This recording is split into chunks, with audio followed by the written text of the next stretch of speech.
Assalamualaikum warahmatullahi wabarakatuh. Bismillahirrahmanirrahim. Alhamdulillahi rabbil alamin. Wassalatu wassalamu ala ashrafil anbiya'i wal mursalin wa ala alihi wa sahbihi ajma'in, amma ba'du. La hawla wa la quwwata illa billahil aliyyil azim. Alhamdulillah, pada malam hari ini kita diberikan kenikmatan oleh Allah yang sangat luar biasa berupa Islam, iman, ihsan, dan kesehatan, sehingga kita bisa kembali ngaji kitab Al-Hikam. Sebelum kita mulai pengajian ini, marilah kita berkirim Fatihah kepada junjungan kita baginda Nabi besar Muhammad sallallahu alaihi wasallam. Semoga kelak kita mendapatkan syafaat dari beliau. Liridho illahi ta'ala wa bidnillahi ta'ala wa li syafaati Rasulullah Sayyidina Muhammad sallallahu alaihi wasallam. Al-Fatihah.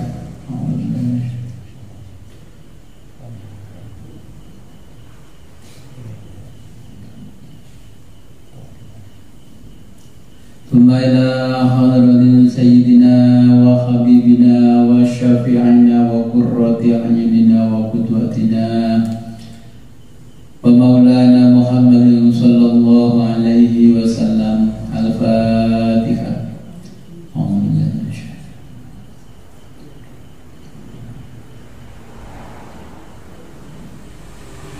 Thumma ila arwahi abaihi wa ikhwanihi minal anbiya'i wal mursalin wa alihi wa ashabihi wa azwajihi wa ansarihi wa dhurriyyatihi wa ahli baitihi ajma'in. Al-Fatihah.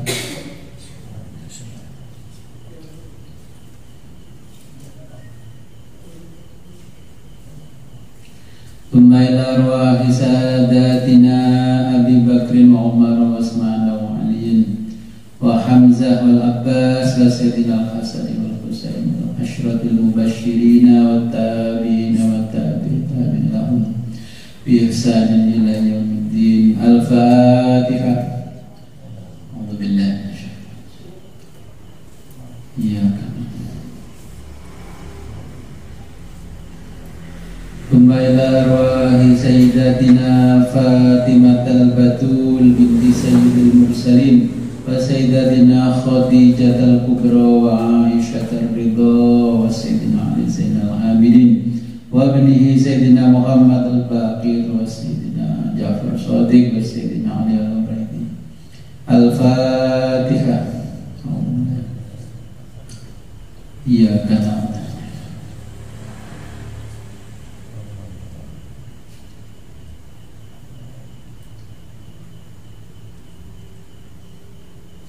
Thumma ila ruhi mu'allif kitab Al-Hikam Syekh Al-Alim Al-Alamah Imam Abi Fadil Ahmad bin Muhammad bin Abdul Karim bin Abdullah Sakandari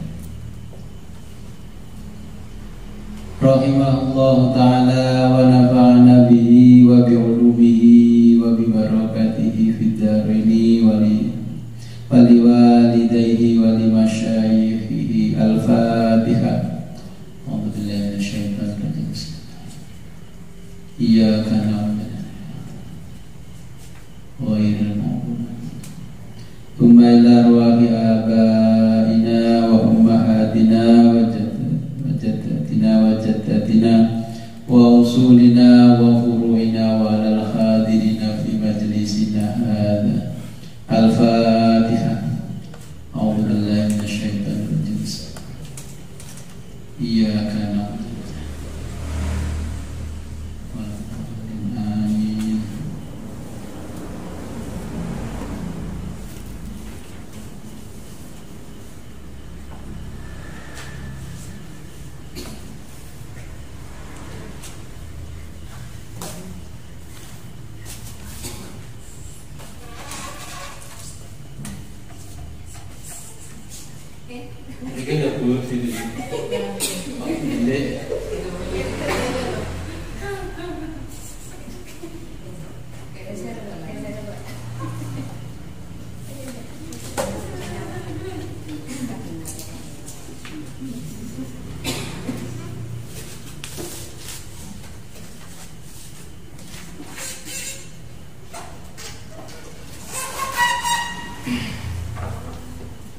Saniki sampai ilam tuhsin dzannaka niku.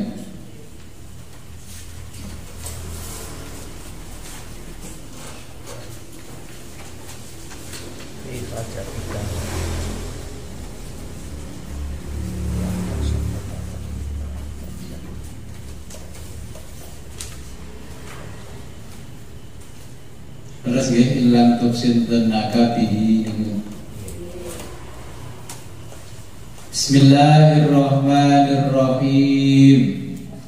Qala al-muallif rahimahullahu ta'ala wa nafa'ana bihi wa bi ulumihi fid dharaini amin ya rabbal alamin. Illam tuhsin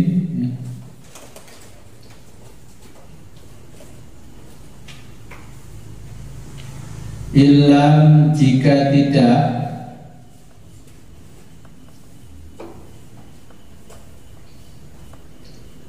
tuhsin memperbaiki kamu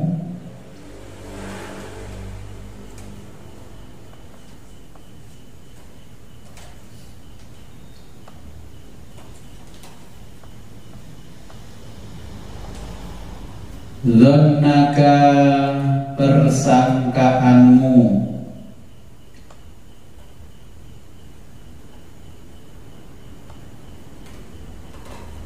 bihi kepada Allah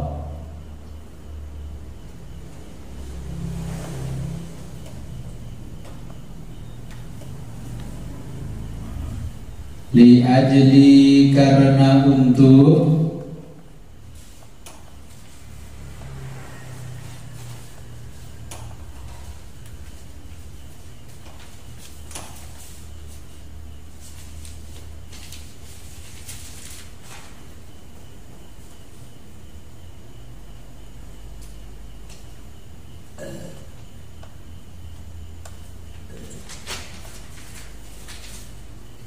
husni wasfihi, karena untuk husni memperbaiki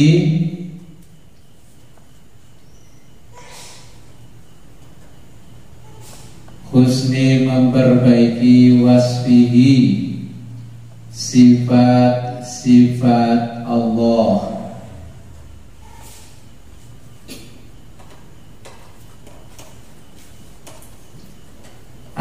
Maksudnya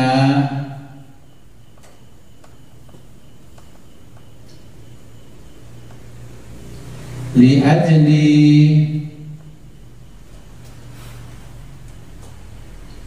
ajli untuk ma sesuatu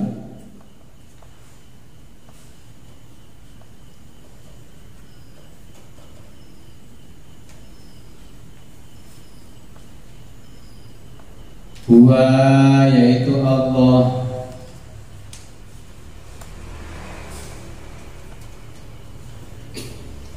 alaihi pada sesuatu itu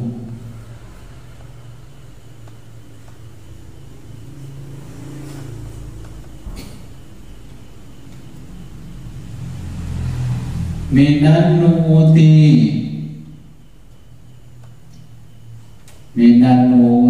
dari sifat-sifat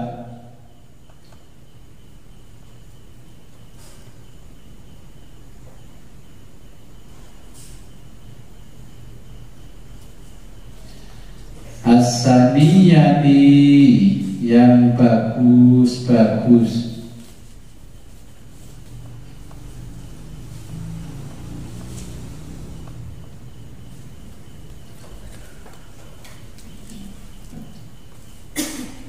Wasifatil aliyati, wasifati dan sifat-sifat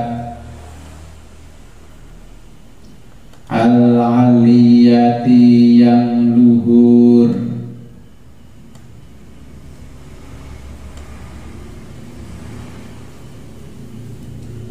Fa'inna bahwa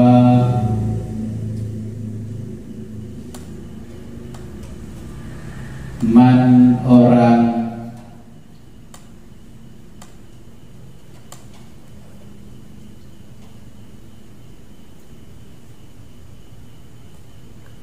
kana muttasifan, kana memiliki, fa inna bahwaman orang kana yang memiliki, muttasifan bersifatan,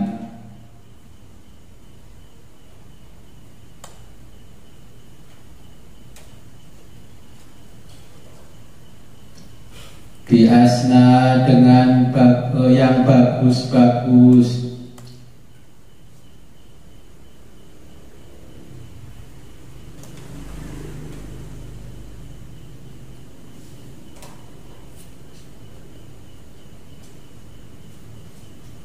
as-sifati beberapa sifat,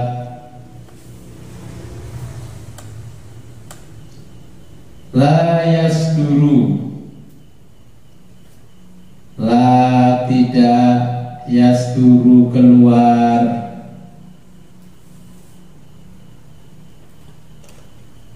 minhu dari orang,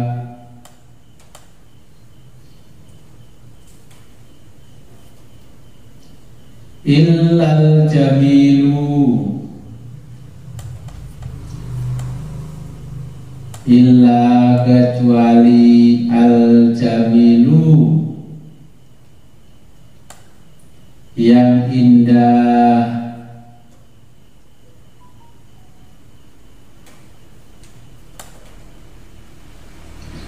siyama, siyama terlebih, liman bagi orang,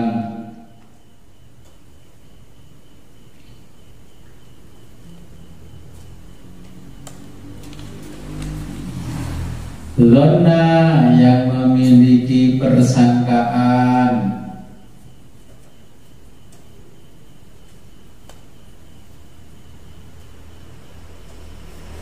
bihi pada orang, al jamila yang bagus,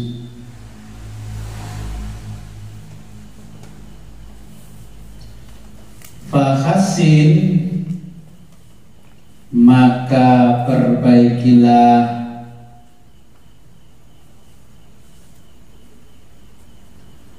dhannaka persangkaanmu, bihi kepada Allah,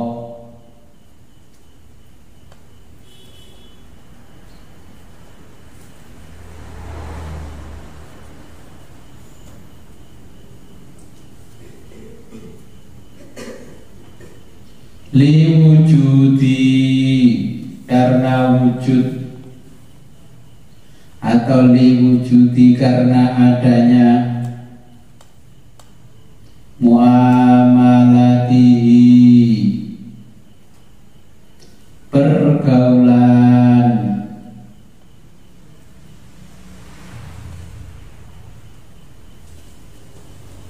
muamalatihi pergaulan Allah, ma'aka bersamamu,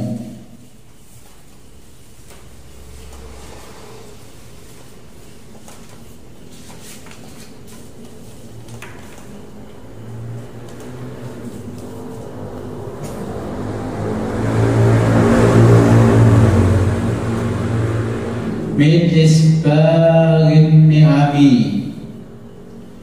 min dengan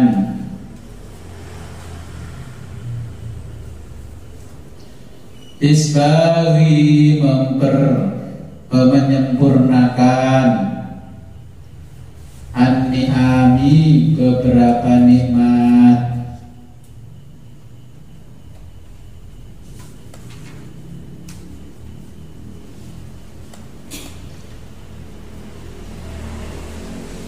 wasumuli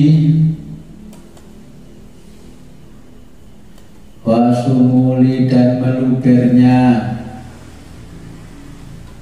wasumulil fadli dan melubernya al-fadli anugerah,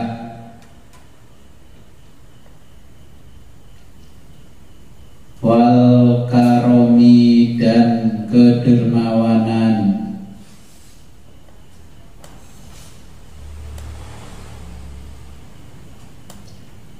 Fahal maka apakah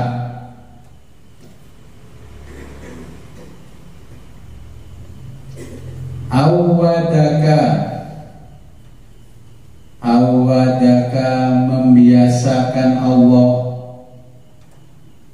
kepadamu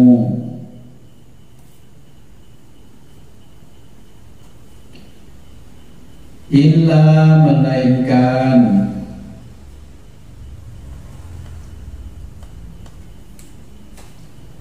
hasanan kebaikan,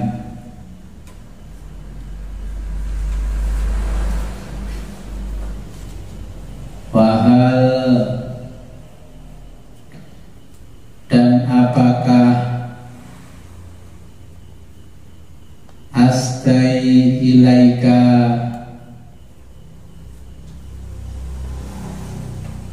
astai Allah memberi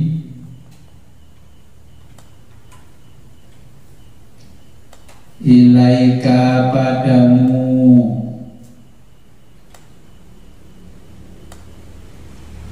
minanan beberapa anugerah,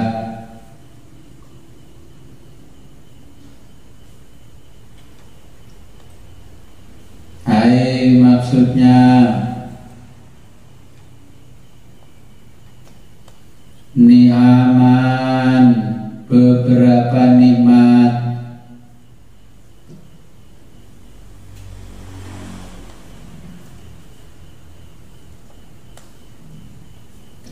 asyara memberi isyarah,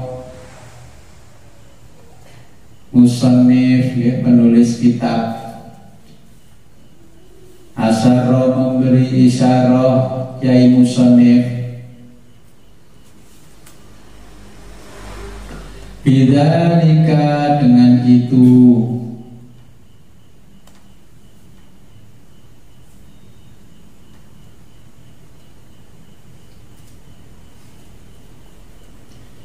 bila pada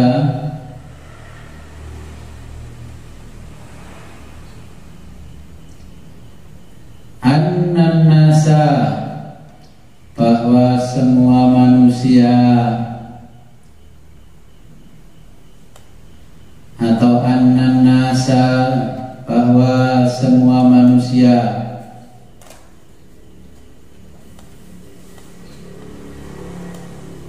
fi husnidzonni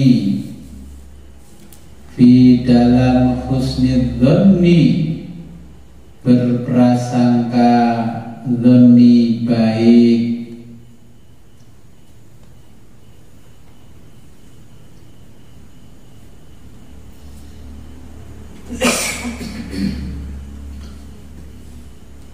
ala kismaini ala kismaini terbagi dua bagian,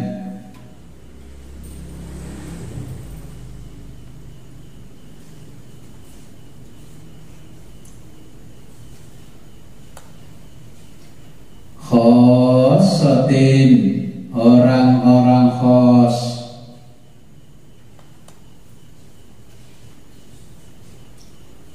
wa ammatin dan orang-orang awam,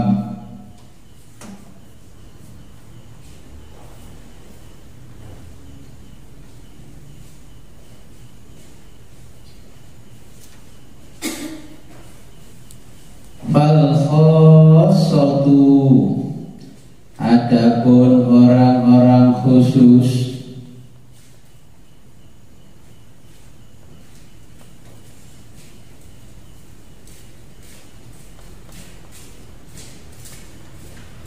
hasanu mereka memperbaiki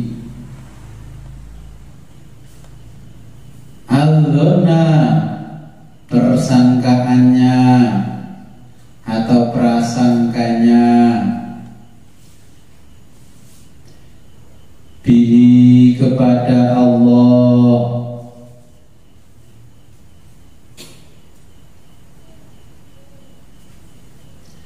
Lima pada apa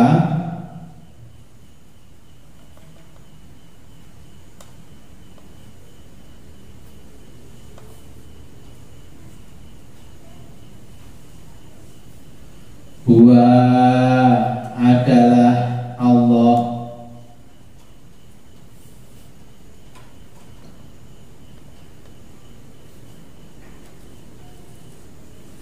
alaihi berasal darinya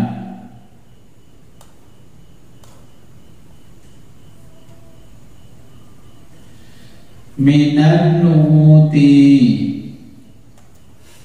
min dari an-nuti beberapa sifat minan nuti dari beberapa sifat as-saniyati yang baik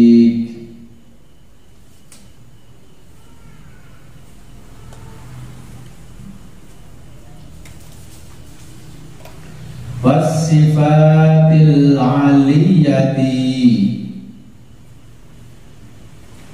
was-sifati dan beberapa sifat al-aliyati yang tinggi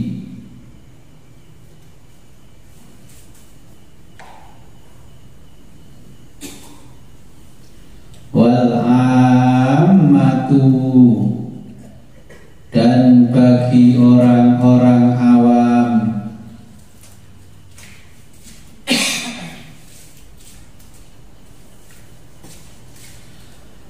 hasanu mereka memperbaiki al-dhanna prasangka hasanu dhanna mereka memperbaiki prasangka bihi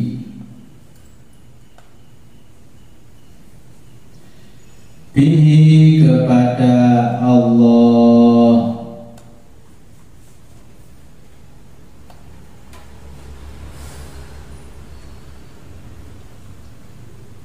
lama karena sesuatu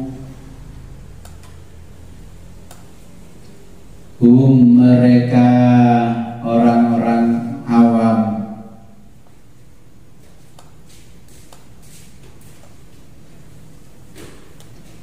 bihi di dalam sesuatu itu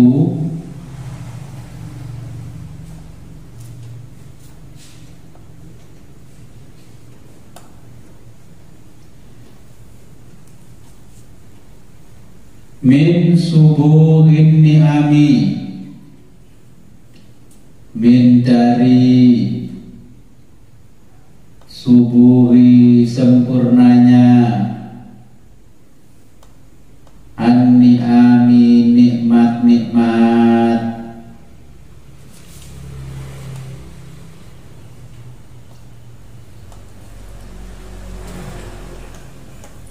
wa syumulil fadli wa syumuli dan melubernya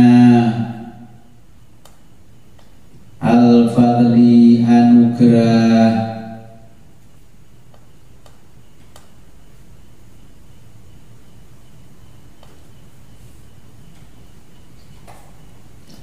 wal karomi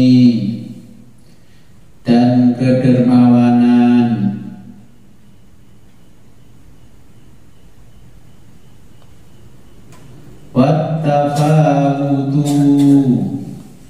wattafawutu dan perbedaan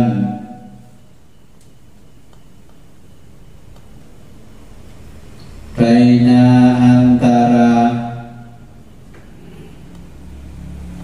maqamaini dua tingkatan,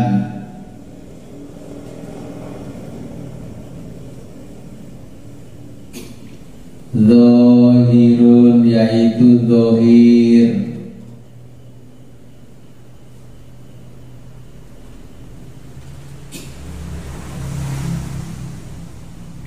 faka'annahu maka sesungguhnya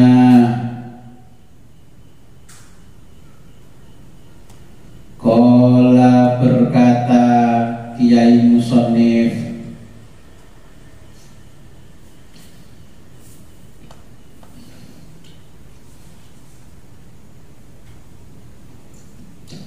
yang bagi seyogyanya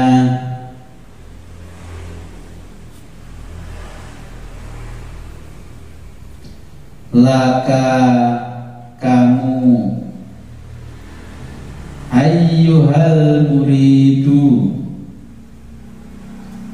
wahai para murid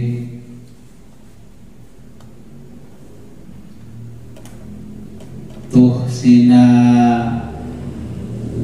memperbaiki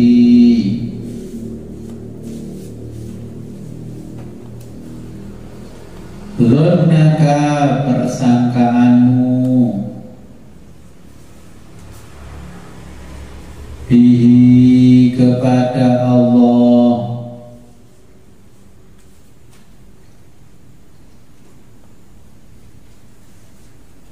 mutlakon secara mutlak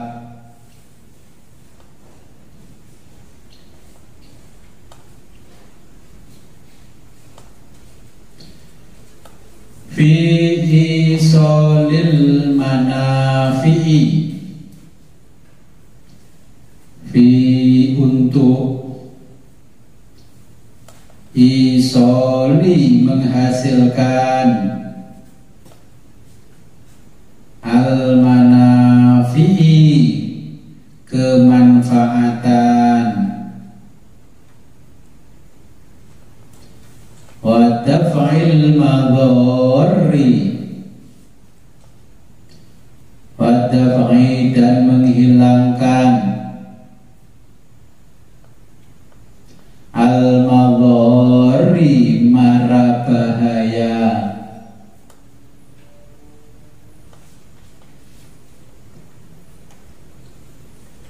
wa adama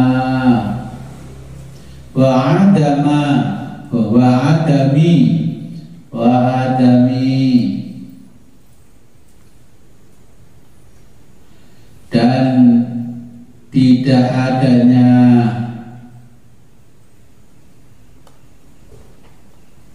al iltifati iltifat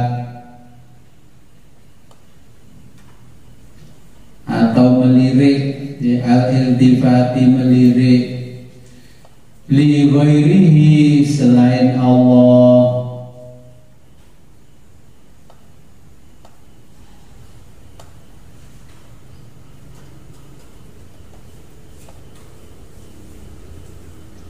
fa illam jika kamu tidak fa illam jika tidak takdir kamu mampu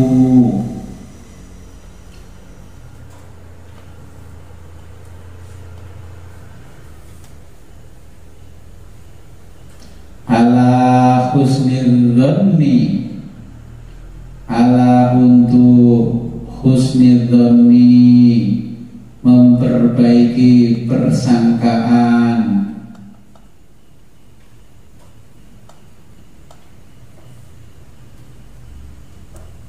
alladzi huwa alladzi yang huwa ada maqamul khossati maqamu pada tingkatan al khossati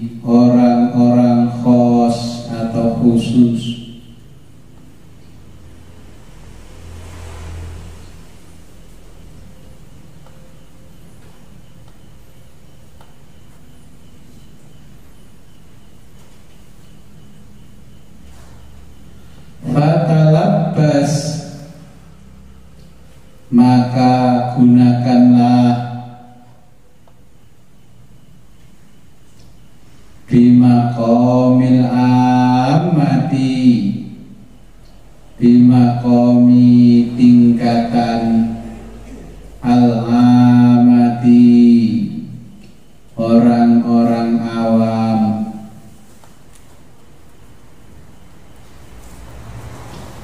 Wa husnudzonni, wa husnudzonni dan positive thinking. Ya, kalau bahasa Inggrisnya husnudzon, positive thinking. Wa husnudzonni dan baik sangka, bihi kepada Allah,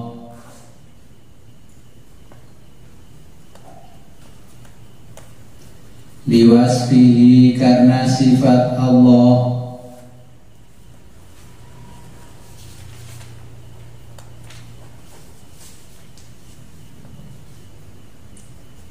yuntiju laka, yuntiju memunculkan, laka kamu,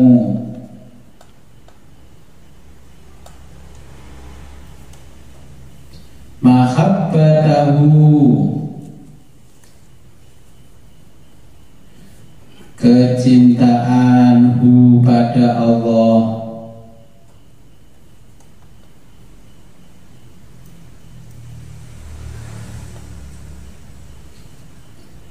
wasihhatal i'timadi, wasihhata dan kesungguhan,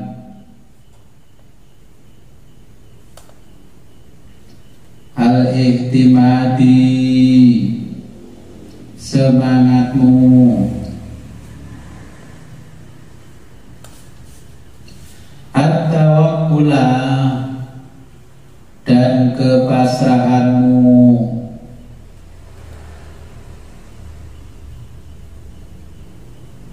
alaihi kepada Allah,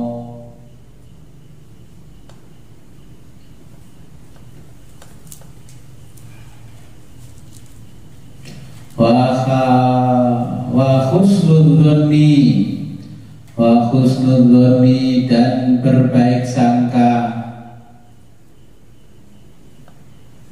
bihi kepada Allah,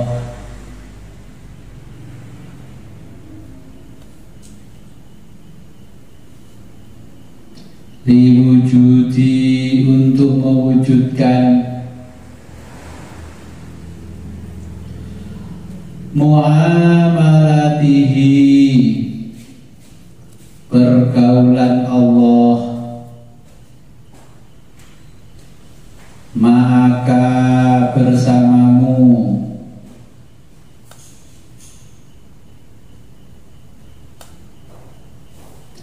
yuntiju yang memunculkan,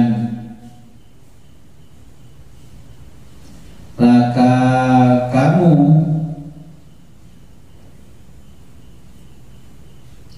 syukra ni'matihi, syukur nikmatihi, nikmat Allah,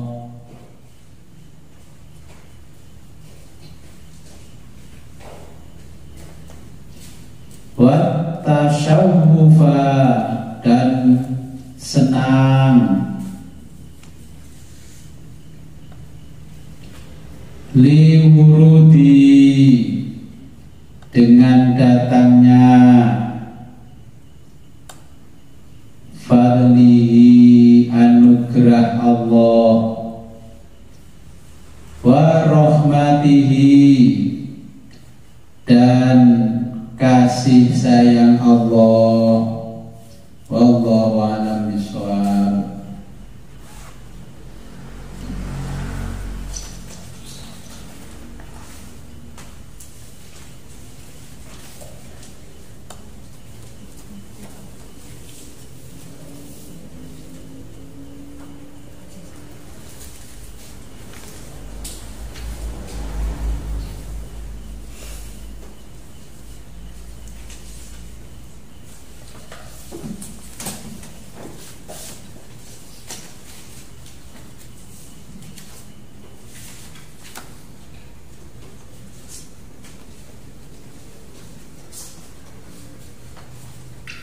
Jadi kita bicara husnudzon, dzon ya, persangkaan.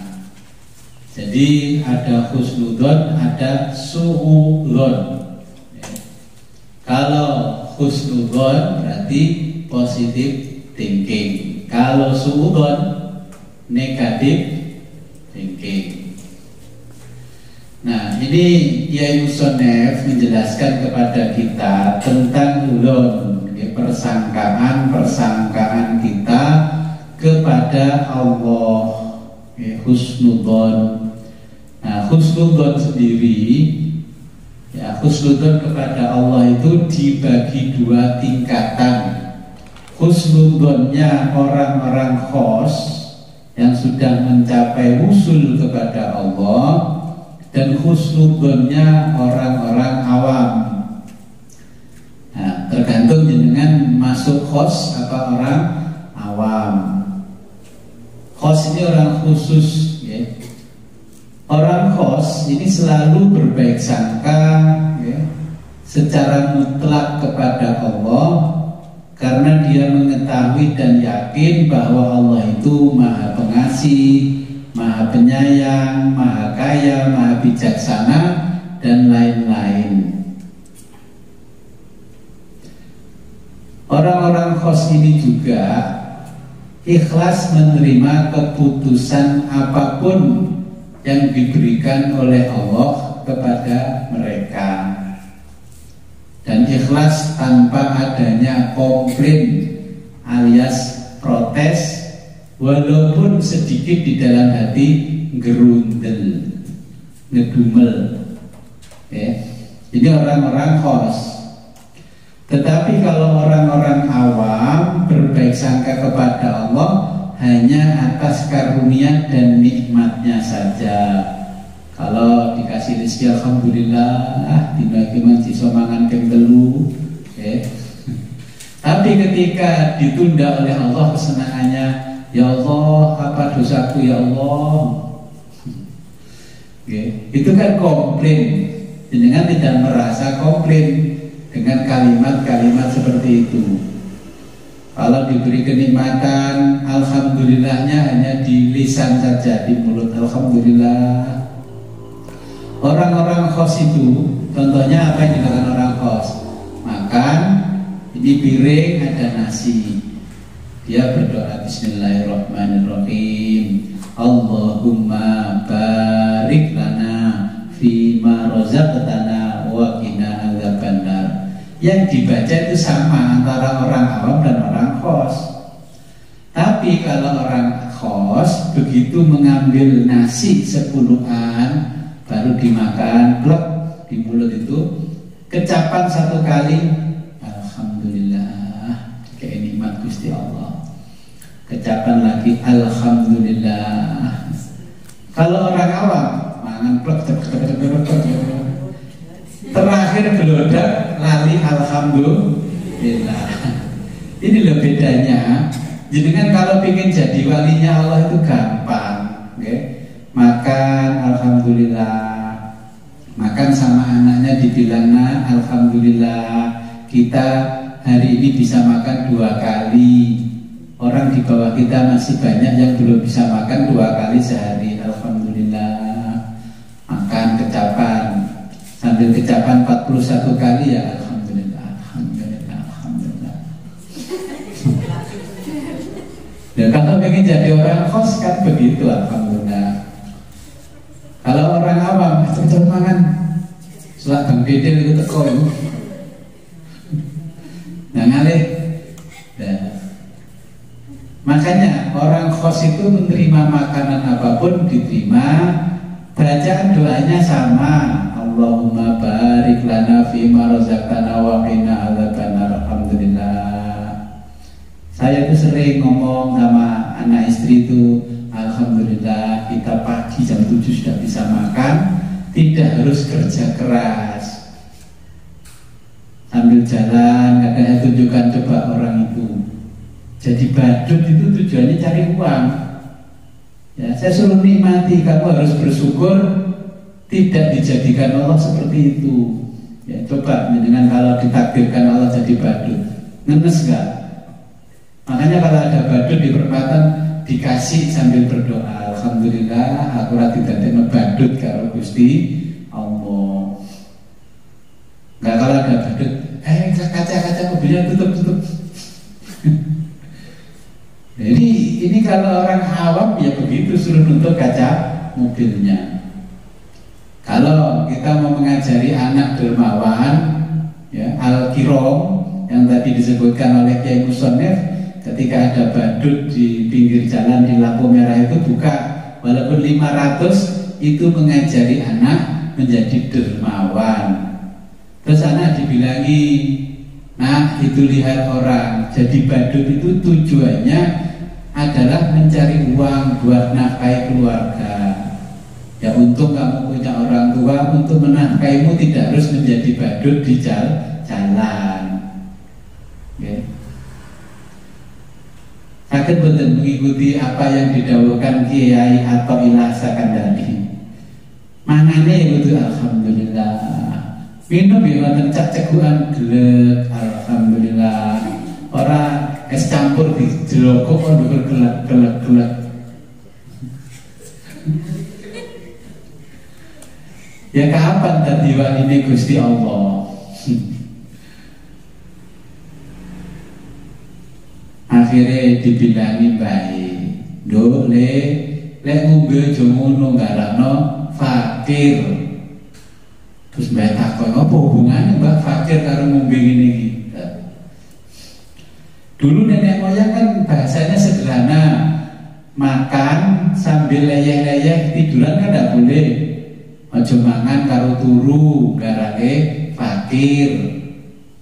Bahasa sekolah dipikir apa ya mbah ngomong makan sambil tiduran kok bikin kita jadi fakir.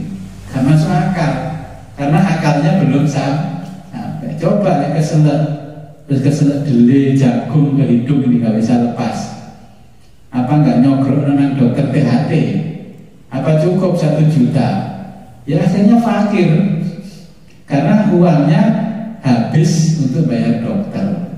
Nah tadi kalau nggak sambil makan, nggak sambil tiduran, ya nggak jadi fakir. Maka dinikmati alhamdulillah. Oke, jadi kalau dengan ingin jadi walinya Allah, cukup makan sarapan alhamdulillah dikecapi.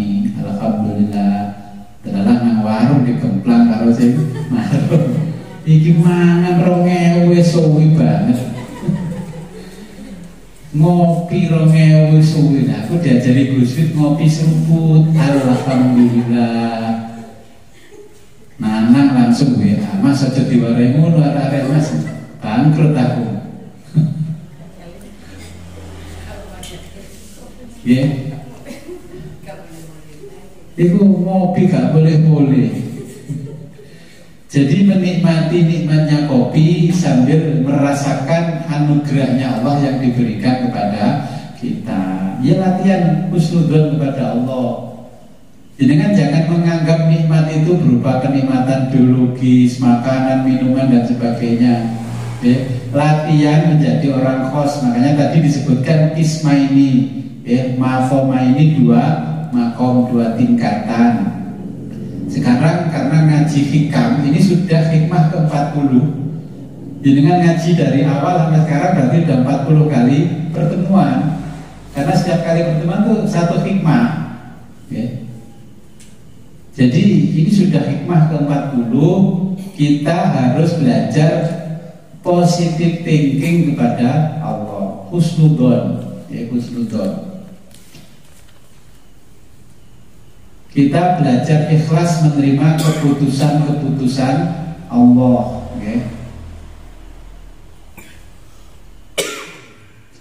Kalau dulu sebelum ngaji hikam, hikmah yang ke-40, orang awam itu kan kalau diceritakan, dia kalau mendapatkan nikmat lupa dengan Allah. Kalau nggak dapat nikmat, dia ingat pada Allah, mau tertasbih.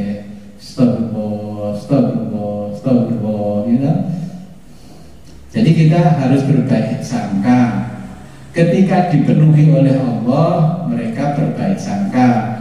Ketika tidak dipenuhi oleh Allah, mereka buruk sangka. Akhirnya protes kepada Allah. Mulai nanti habis ngaji, mulai nahan ini hati supaya tidak protes. Sakit betul. Awalnya Gus. Kalau ini sering latihan tidak protes, latihan guys, podo mawon latihan. Ada juga orang yang mendatangi saya ke rumah ini tanya, Gus, latihan gak protes begini Gusti Allah ini pripun toh? Dikasih ini jika terima, kasih ini gak terima. Ya perasaan saya ketemu jenengan itu beberapa tahun lalu, ini kan jadi melaku nyeker. Kok perapatan melaku ini itu jadi melaku. Jadi saya kira tempat avansa. Apa yang kurang dari Allah yang diberikan?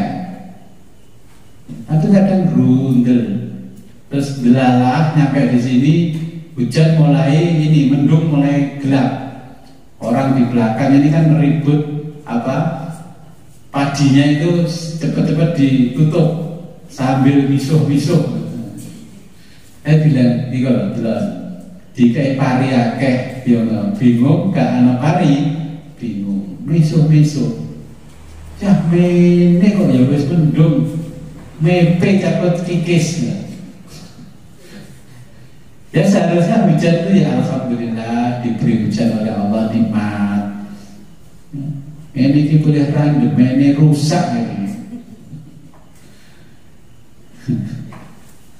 Ya akhirnya saya bilang begini, di zaman Nabi itu juga pernah ada orang yang bertanya kepada Nabi. Ya. Pada waktu itu ada orang yang bernama Majasyi, ya, orang bernama Majasyi. Dia berkata, faqala ya Rasulullah, ya, dia bertanya, faqala ya Rasulullah, kaifat tariqu ila ma'rifatil haqq. Ya, bagaimana caranya mengenal Allah yang maha hak itu? Faqala sallallahu alaihi wa alihi wasallam. Jawabnya Nabi, ma'rifatun nafsi, yaitu mengenal diri. Ya, kemudian orang itu bertanya lagi, faqala ya Rasulullah, fa kaifa tariqu ila mawafaqatil haqq. Bagaimana ya Rasulullah cara untuk menyesuaikan apa yang diinginkan oleh Allah? Kita kan jarang bisa menyesuaikan apa yang diinginkan oleh Allah. Qala, ya, menjawab Nabi Rasulullah, mukhalafatun nafsi, yaitu menentang nafsu. Dengan kan duit meneng enak omah, tapi begitu duit nang Bunjang, nang Pare, nang dia Jombang, bayangkan, terus ngupload nang medsos, makan-makan. Tapi ketika nggak punya uang di rumah, nah itulah namanya masih mengikuti hawa nafsu. Maka Nabi mengatakan mukhalafatun nafsi, jadi menentang nafsu. Faqala, bertanya lagi si Majasyi, ya Rasulullah, fa kaifa tariqu ila ridhoil haq. Bagaimana caranya mendapatkan ridhonya Allah yang maha hak? Faqala, menjawab Rasulullah, sahdun nafsi, yaitu membenci nafsu. Bisa nggak jenengan membenci nafsu? Faqala ya Rasulullah, fa kaifa tariqu ila wasolil haq. Nah, bertanya lagi si Majasyi kepada Rasulullah, bagaimana caranya ila wasolil haq, supaya bisa usul atau sampai kepada Allah yang maha hak? Qala, menjawab Rasulullah, hajrun nafsi, mengabaikan nafsu. Faqala ya Rasulullah, fa kaifa tariqu ila dzikril haq? Bagaimana caranya supaya bisa mengingat Allah yang Maha Hak? Ingat lupa, ingat lupa, ingat lupa. Qala, menjawab Rasulullah, nisyanun nafsi. Jadi nisyanun nafsi, melupakan nafsu. Saya mau melupakan nafsu, sekarang mangan sedino, saya tahan dari pagi nggak makan, coba ngopi saja. Oh tiba-tiba tinung, ada orang nganteri berkat itu 3 tempat besar. Duh, dipangan gak, dipangan gak. Mau gak dimakan mubadir, kata nafsu yang di sebelah kiri. Ya tak kepangan mubadir ku eman iku. Sing selamatan wis ngenek-ngenek no. Ini sampai ditermenang sampean mangan gak, mangan gak. Yang sebelah kanan ngomong, gak usah wis niate, ate mengurangi kekuatan hawa nafsu. Faqala ya Rasulullah, fa kaifa tariqu ila taatil haq? Majasi bertanya lagi kepada Rasulullah, bagaimana ya Rasulullah cara supaya kita bisa taat atau taat kepada Allah? Qala, menjawab Rasulullah, isyanun nafsi, menentang nafsu. Sebenarnya jam 3 itu ya sudah dipasang alarm HP, gluding melek, HP-nya malah dimatikan, ganggu ini. Padahal niat sebelum tidur itu ingin bangun malam, ingin qiyamul lail, ingin sholat tahajud dan sebagainya. Nah, tapi niat ingin taat kepada Allah tidak bisa karena masih belum bisa isyanun nafsi. Jadi menentang hawa nafsu, masih mengikuti hawa nafsu. Karena apa? Matanya lelah karena di tempat tidur sambil berbaring, sambil pegang HP, matanya melotot lihat medsos, Facebook, Instagram, YouTube, macam-macam. Akhirnya kan mata ini lelah. Begitu tidur, begitu dengar alarmnya HP bunyi, yang melek karena ada alarm. Akhirnya nafsu mengatakan, Raja Yamin aku kocak tangi motor kulus kocak nyambut gaya ke tisu mangguru istirahat. Akhirnya ya itulah nafsu, nggak pernah kita tentang keinginannya. Akhirnya kalau kita meletakkan HP untuk puasa medsos nggak bisa. Terus nyanyi kancane, nanti sih di WA kan jawab. Konconya jadi gitu, WA kan jawab di Messenger Facebook. Bayangkan. Nah, orang itu bertanya lagi, faqala ya Rasulullah, fa kaifa tariqu ila dzikril haq? Bagaimana saya bisa selalu mengingat Allah? Qala, menjawab Rasulullah, nisyanun nafsi, melupakan nafsu.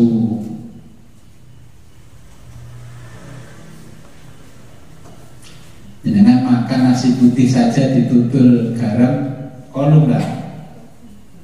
Nah, kalau ingin meninggalkan nafsu ya latihan kosomu mutih. Tujuan kosong mutih itu adalah bagaimana caranya kita bisa meninggalkan nafsu. Boten kolu Gus, alam dia jekiri yo kolu, saya kisuki ora kolu. Nggih toh? Dulu masih nggak punya apa-apa, ditete tutul nyopo kerupuk sitok dikerau keruk. Cikolu, makin kaya makin tidak kolu.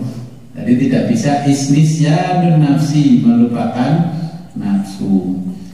Orang itu bertanya lagi pada Nabi, faqala ya Rasulullah, fa kaifa tariqu ila qarbil haqq, bagaimana cara untuk bisa dekat dengan Allah yang Maha Hak.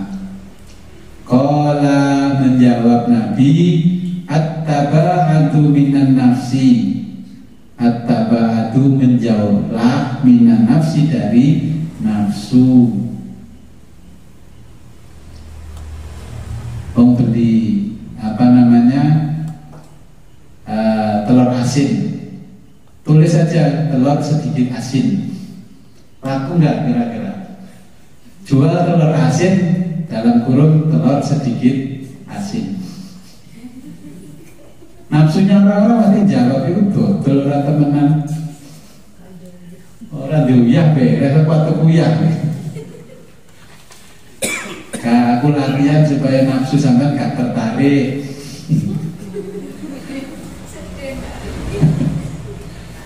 Karena aku akhirnya gitu. Faqala ya Rasulullah, fa kaifa ila tariqi fa kaifa tariqi ila unsil haq, bagaimana caranya bisa bermesraan dengan Allah yang Maha Hak. Ini bermesraan. Ben wiritane gak lancing langsung pelencing, ini bermesraan dengan Allah.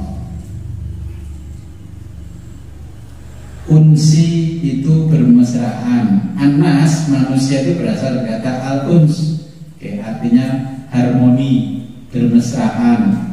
Terus jadi nama orang jadi Anis. Anis itu artinya bermesraan, tapi bermesraan dengan Allah.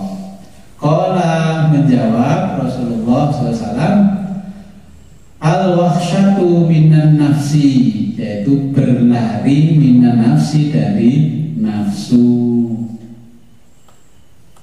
Ketika panganan enak ditutup motornya terus tidak, lari dari nafsu.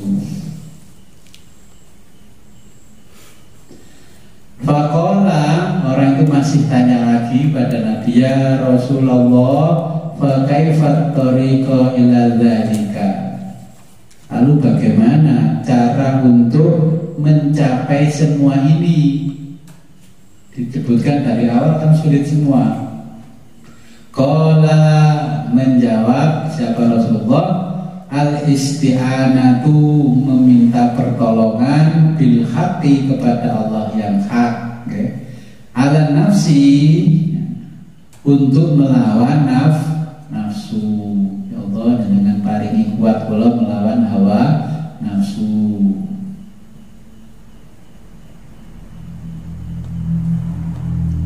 Ini pernah terjadi di zaman Nabi ketika bicara yang namanya husnudon dan suudonnya manusia kepada Allah. Dengan sering husnudon atau suudon? Suudon.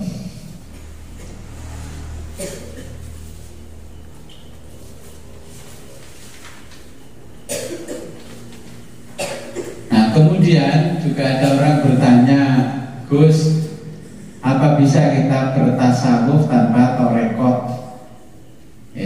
Yang dalam lebu torekot mesti mengatakan dirinya sudah bertasawuf. Oleh gak tasawuf tanpa torekot? Sampai-sampai gak boleh jadi imam musola kalau gak ikut torekot. Saya mengalami, persyaratan jadi imam masjid, imam ini harus sudah ikut torekot A. Syaratnya sangar ini, ngalahno jadi bupati. Ya itu hanya menjadi imam di masjid itu syaratnya harus sudah menjadi jamaah ahlul thariqah. Nah, kalau kita bicara thariqah, dari makna asalnya, thariqah itu makna asalnya adalah berkaitan dengan tasawuf. Thariqah itu jalan, ila thariqil haq. Tadi yang disampaikan oleh Majasyih kepada Nabi kan thariq, cara. Thariqah itu cara.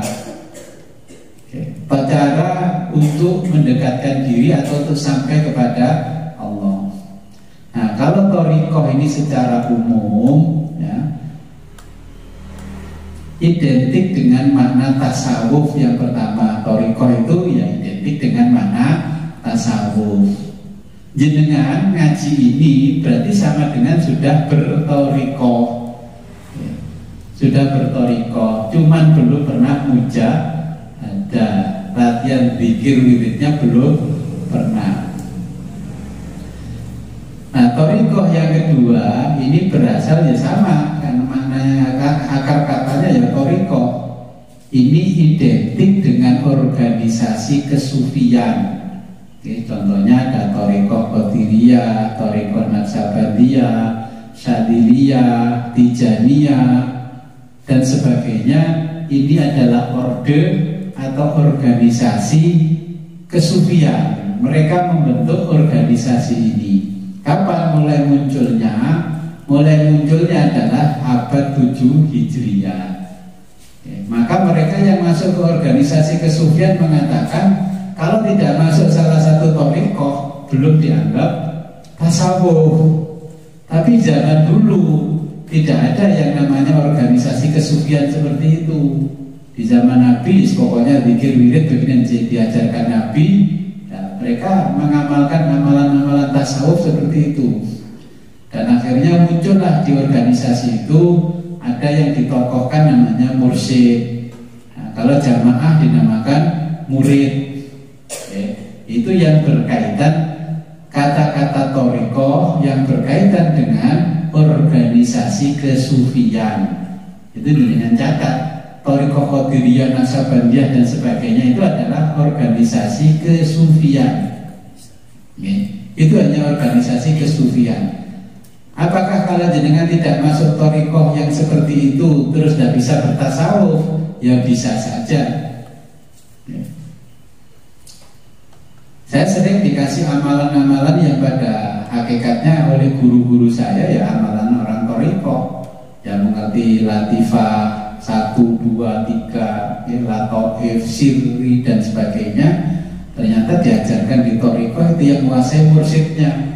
Muridnya tidak menguasai, harus melalui beberapa tahapan tingkatan.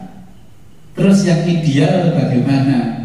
Yang ideal itu belajar tasawuf harus memiliki mursyid, itu yang ideal. Tapi kalau jenengan tidak memiliki mursyid, ya idealnya carilah mursyid. Mursyid itu orang yang mumpuni, mampu membimbing ya, orang atau jamaahnya untuk sampai kepada Allah, walaupun dia tidak berada di organisasi kesufian. Jenengan kan menyukai manaqib Syekh Abdul Qadir Jailani. Itu kan kitab yang ditulis oleh orang-orang yang berada di organisasi kesufian. Manaqib Syekh Abdul Qadir, manaqib Syekh Hasan Syadili, manaqibnya Syekh Bahauddin An-Naqsabandi, manaqib-manaqibnya Imam At-Tijani. Jadi itu manaqib tokoh-tokoh yang berada di organisasi kesufian, itu tokoh sentralnya. Ya kadang-kadang kita kan lucu, gak masuk ke organisasi itu macam mana kita hanya ngalap barokah. Aslinya kan ya gak sopan gak masuk situ kok ngalap barokah. Jangan kan kayak badut-badut yang di pinggir jalan itu. Harusnya idealnya ya masuklah ke situ, barulah mengamalkan apa yang menjadi amalan-amalan di dalam organisasi kesufian itu.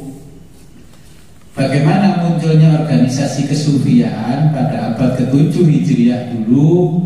Banyak orang yang memanfaatkan tasawuf itu sebagai alat politik, alat politik ngumpulno jamaah sing akeh jadi wirid, ujung-ujungnya pengen tadi amir, pengen tadi khalifah.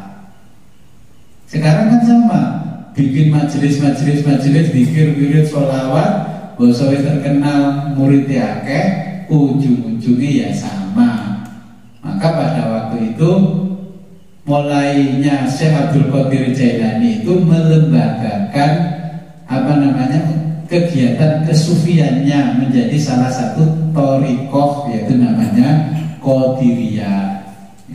Akhirnya banyak ulama-ulama tasawuf di zaman itu melembagakan majelisnya menjadi organisasi kesufian. Tapi juga masih banyak orang-orang yang berada di bidang yang sama tapi tidak melembagakan ilmunya, melembagakan tasawufnya, tidak membawa organisasi kesufian. Nah, syaratnya untuk menjadi organisasi kesufian itu harus memiliki sanad yang sambung menyambung sampai kepada pendirinya. Terus pendiri itu juga sambung menyambung sampai kepada Nabi kepada Jibril kepada Allah. Kalau syarat itu tidak ada, berarti ya tidak bisa menjadi syarat terbentuknya organisasi kesufian. Akhirnya di Indonesia melembaga seperti di bawah naungan Nahdlatul Ulama. Itu kan ada Jamiah Ahlul Thariqah Al-Mu'tabaroh.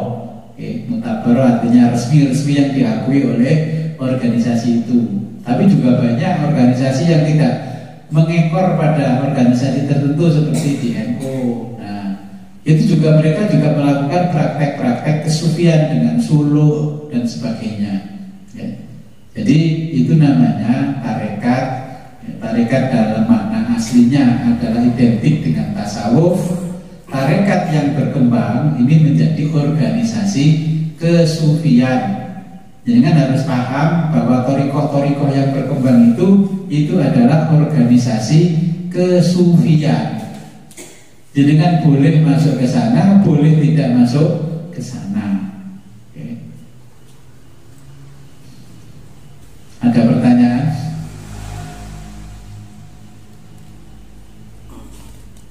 Gus, saderenge nanya kula ni namung matur mawon. Nggih. Kula nderek ngaji Ikam iki mulai tanggal 15 bulan 3.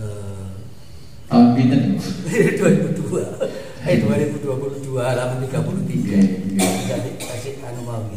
Lajeng niki sing ajenge kula sakjane nggih pun jelas, cuma ngene iki antara tiang khusus kali tiang awam. Lajeng nek tiang-tiang awam iki napa kira-kira dimaklumi nang kali Gusti Allah. Napa tasik tetep belajar kaya sing jenengan critakaken iki wau. Belajar supaya iso kaya wong sing khusus ngoten. Nek dimaklumi kan berarti penak ya kali Gusti Allah. Oke. Di awal kitab ini, Syaikhullah ini termasuk ulama di tarekat Syadidiyah. Kalau kita belajar ini, berarti belajar tasawufnya thariqah Syadidiyah. Jadi kan harusnya wiridan zikirnya ngikuti Syadidiyah. Banyak orang ngaji kitabnya Hikam, tapi thariqahnya Qadiriyah, Naqsabandiyah. Ya tidak apa-apa, tapi kan ini metodologi yang disampaikan oleh Syaikhullah. Kalau mau usul atau sampai kepada Allah dan musyahadah kepada Allah melalui thariqah atau tarekat Syadidiyah, ya ini caranya ditulis di sini. Nah, sehingga Syaikhullah mengatakan di sini min alamatil ihtimadi alal amal. Ini hikmah yang pertama. Min alamatil ihtimadi alal amal. Di antara tanda-tanda bahasa Inggrisnya passion, gregete awak alal amal terhadap amal. Niki. Ai amalil jawarihi minas sholawati, wa adhkari wa ghairiha. Jadi termasuk amalan-amalan yang ihtimad, termasuk amalil jawarihi, amalan anggota badan. Nah di sini dulu dijelaskan, saya mundur ke hikmah pertama. Manusia itu dibagi menjadi 3 oleh Syaikhullah. Pertama adalah al-abid, orang awam. Al-abid ahli ibadah. Al-alim, orang yang sudah memiliki ilmu ketika beribadah. Kan banyak orang beribadah tanpa ilmu, ngaji nang masjid, nang musola, nggak sampai khatam, mau bisa sholat istilahnya ya, nggak tahu dasarnya sholat itu bagaimana. Nah, itu kan al-abid. Ya. Al-alim, orang yang beribadah sudah didasari dengan ilmu. Kemudian tingkatannya yang di atas lagi namanya al-arif, orang yang sudah mengerti pelajaran-pelajaran ihsan. Ya. Maka ketika posisi kita sebagai al-abid itu ya dimakfu oleh Allah.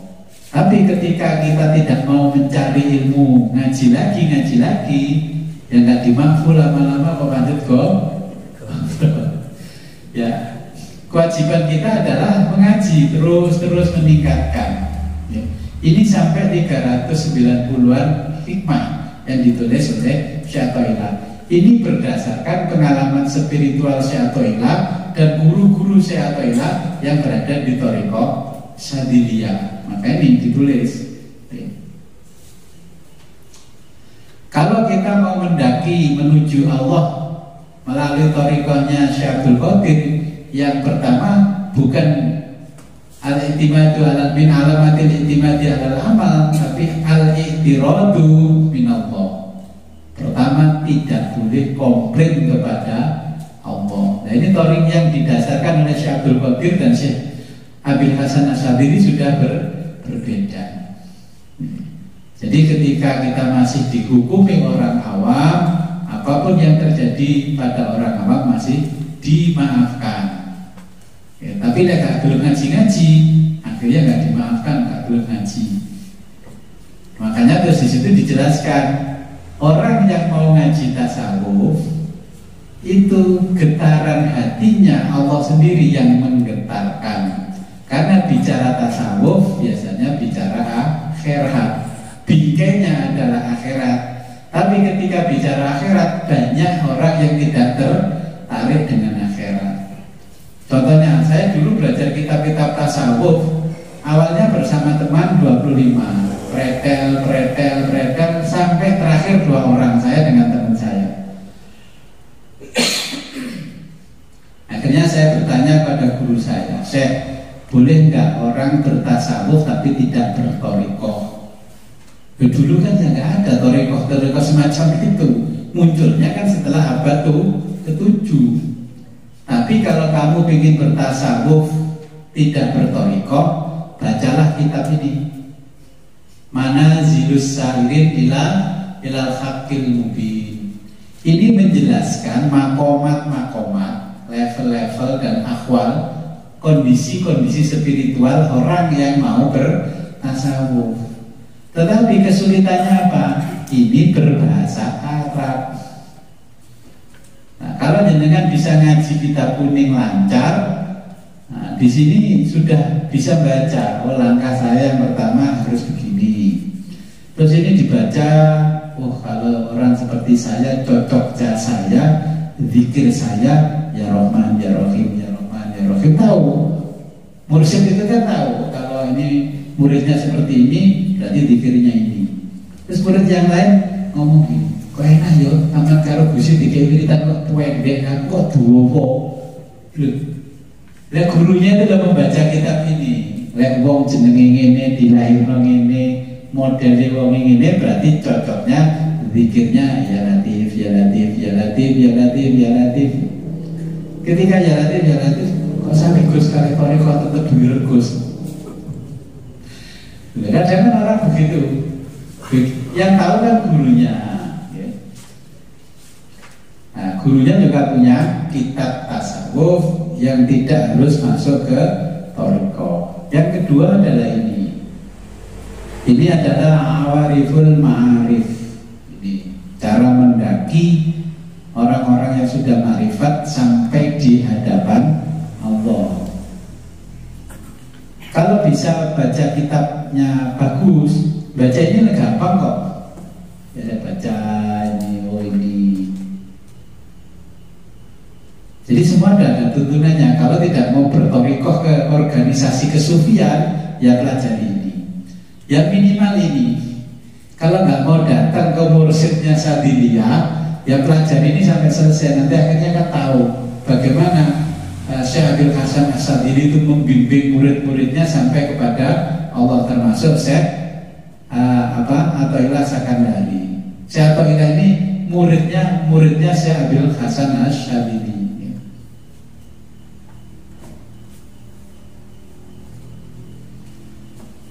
Jadi hukumnya tetap dihukumi sebagaimana orang awam.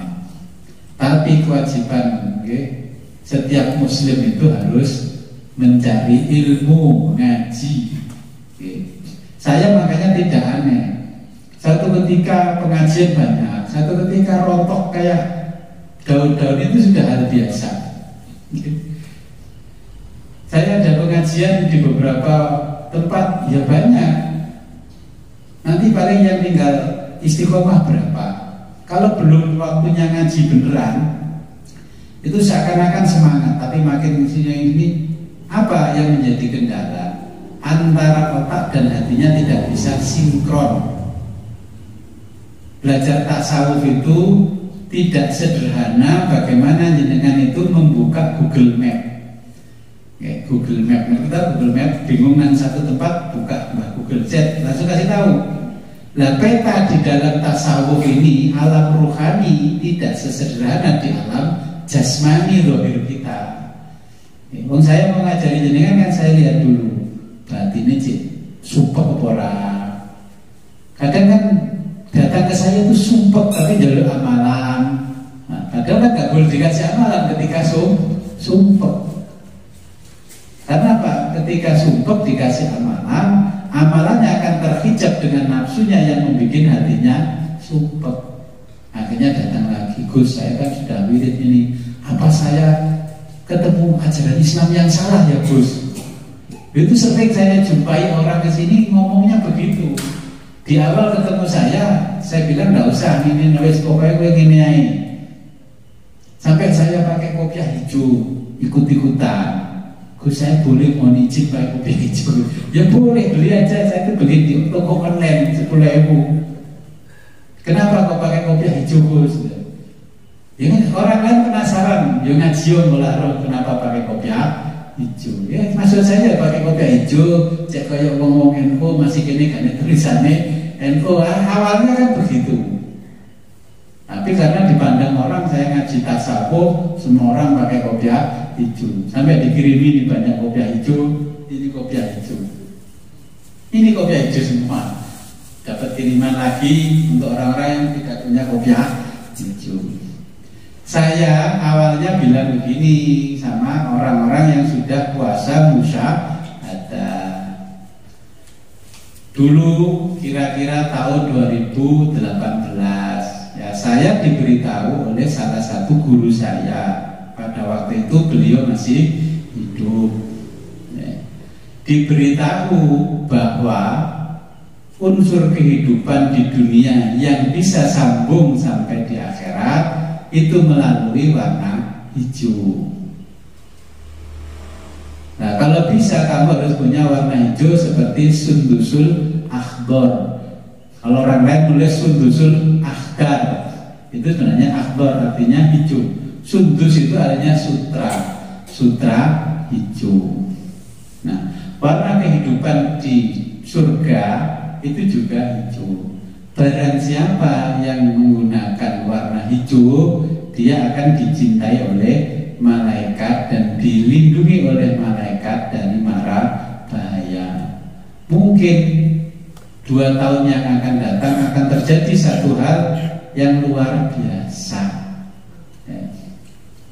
Orang tidak akan dilindungi oleh para malaikat kecuali yang menggunakan warna hijau. Maka dulu ini langsung saja hijau. Pikiran orang yang nggak paham, oh ternyata diarani Muhammadiyah tiba jerone NU. Yo aku ngono karena saya dikasih tahu seperti itu. Dan kalau perempuan disuruh menggunakan jilbab warna hijau. Kalau tidak guna warna hijau, cukup menggunakan pin yang berwarna hijau. Kalau laki-laki cukup menggunakan batu ali warnanya hijau.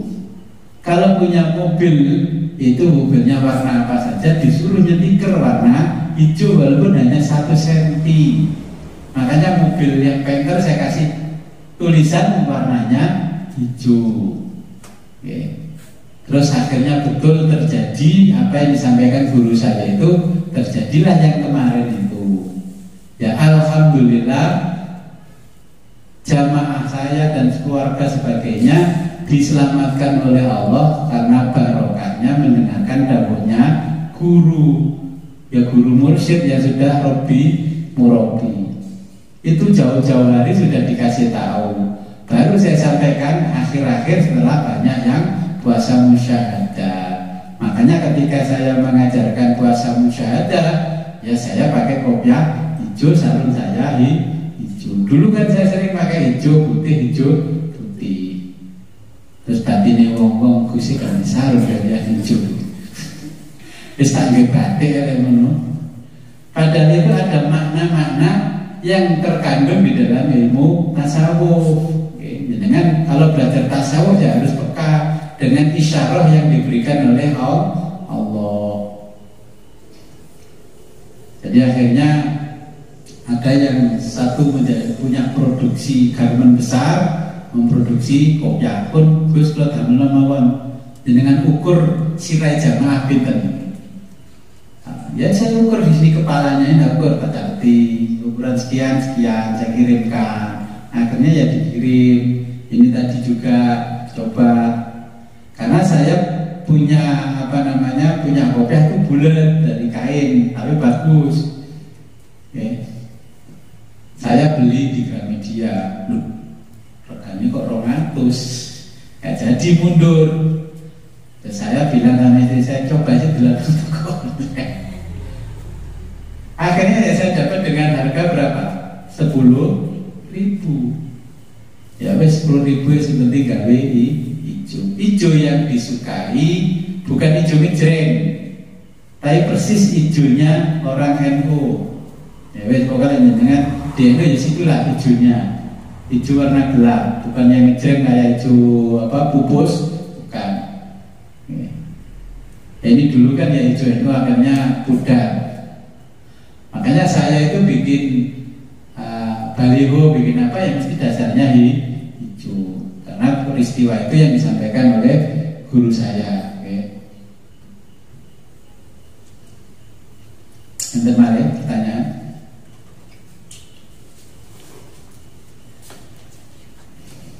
Penak niku memang orang awam, salah-salah titik ya ora dikeplaki Gusti Allah.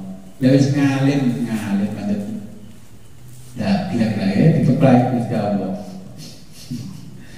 Jadi intinya kalau jenengan mau sampai kepada Allah, mengikuti apa yang diajarkan oleh Syekh Abil Hasan Asy'adzili, mulai hari ini perbaikilah persangkaan kita kepada Allah. Ya mulai makan 10-an alhamdulillah, nikmat banget ya.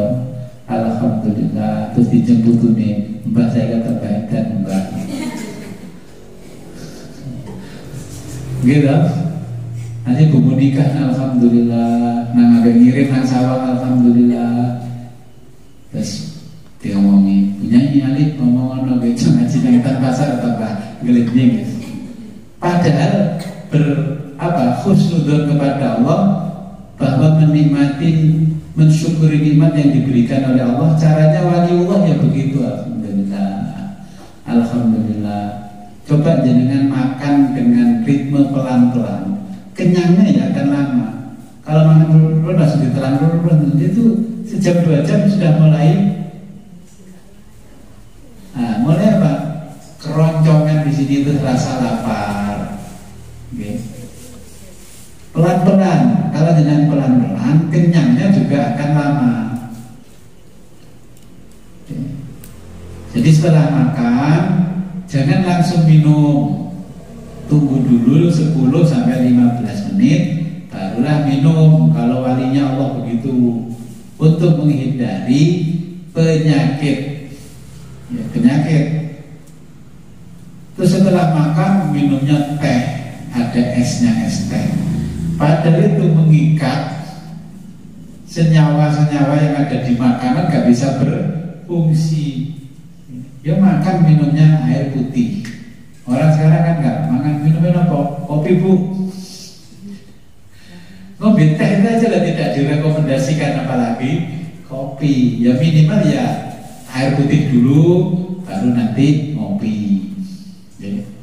Nah yang dilakukan oleh wali Allah ya begitu. Dengan kalau ingin jadi walinya Allah, mulailah dari hal-hal yang terkecil, biar mata batin dengan tajam. Makanya Bismillahirrahmanirrahim. Allahumma barik lana fima razaqtana. Kalau saya doanya begini, Bismillahirrahmanirrahim. Allahumma barik lana fima razaqtana wa qina adzabannar.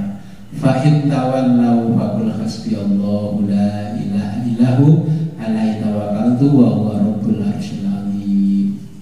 Ayatnya apa toh? Sing nguri niku. Biasa kan aku ja'akum rasulun min anfusikum azizun 'alaihi ma antum harisun 'alaikum bil mu'minina raufur rahim. Fa in tawallaw faqul hasbiyallahu la ilaha illahu alaihi tawakkaltu wa huwa rabbul arsyil azim. Surat toh. Nah, kan ditingali nggih. Itu dari pelajaran guru sufi. Kalau jenengan makan, sebelum makan minum itu membaca doa makan minum ditambah ayat itu, insya Allah akan diselamatkan dari sesuatu yang membahayakan ketika masuk perut, walaupun itu racun. Dan di ayat itu kalau kita baca tafsir, ketika membaca laqad ja'akum rasulun min anfusikum azizun 'alaihi ma antum harisun 'alaikum bil mu'minina raufur rahim. Fa in tawallaw faqul hasbiyallahu la ilaha illahu alaihi tawakkaltu wa huwa rabbul arsyil azim. Tidak akan mati kaget, orang bakal mati tabrakan nang dalan. Ya. Jadi ketika orang membaca itu satu kali, malaikat maut yang seharusnya mencabut nyawa akhirnya ditunda karena ayat itu. Yang ingin umur panjang kok Rasul dedek-dedek bilang maca laqad ja'akum rasulun terus paling tawallaw faqul hasbiyallahu la. Mungkin bukan karena belum sarapan, dikasih getaran-getaran oleh malaikat maut kalau mau datang. Baca fa in tawallaw faqul hasbiyallahu la ilaha illahu alaihi tawakkaltu wa huwa rabbul arsyil azim. Oke. Kalau caranya ingin ditakuti malaikat maut, ya amalkan ayat itu. Gak mati-mati. Enggak, akhirnya melungsungi terus sampai umur 100 tahun gak mati. Wis gak moco ayat niku malaikat maut gak teko-teko. Sampai lali karena jadwalnya mundur-mundur, akhirnya kelalaian malaikat maut. Ampun ya, kalau nggak ada pertanyaan, karena ini sudah jam 9, marilah kita berdoa kepada Allah. Mudah-mudahan apa yang kita pelajari pada malam hari ini membawa manfaat barokah kepada kita fid wa dunya hatta akhirat. A'udzubillahi minasyaitonir rajim. Bismillahirrahmanirrahim. Allahumma shalli wa sallim wa barik ala sayyidina Muhammad wa ala ali Muhammad wa ala kulli sahabati rasul ajma'in. Allahumma aftah lana abwabal ilmi wal ma'rifah. Allahumma aftah lana ma'rifah. Allahumma aftah lana abwabal ilmi wal ma'rifah bi rahmatika ya arhamar rahimin. Allahumma khudh minna wa taqabbal minna wa aftah wa kulli khairin kama fatahta ala anbiya'ika bi rahmatika ya arhamar rahimin. Allahumma ja'ala wala majlisina hadza sholahan wa najakan wa akhirahu ni'matan wa maghfiratan bi rahmatika ya arhamar rahimin. Wa sallallahu ala khairi khalqika sayyidina Muhammadin wa ala alihi alhamdulillahi rabbil alamin. Al-Fatihah. A'udzu billahi minasyaitonir rajim. Bismillahirrahmanirrahim. Rabbi fanfa'na bi barakatihim wa dinal husna bi hurmatihim wa aminna fi tariqatihim wa mu'afatihim minal fitani. Akhirul kalam ihdinas siratal mustaqim wa billahi taufiq wal hidayah wa ridha wal inayah. Assalamualaikum warahmatullahi warahmatullahi wabarakatuh.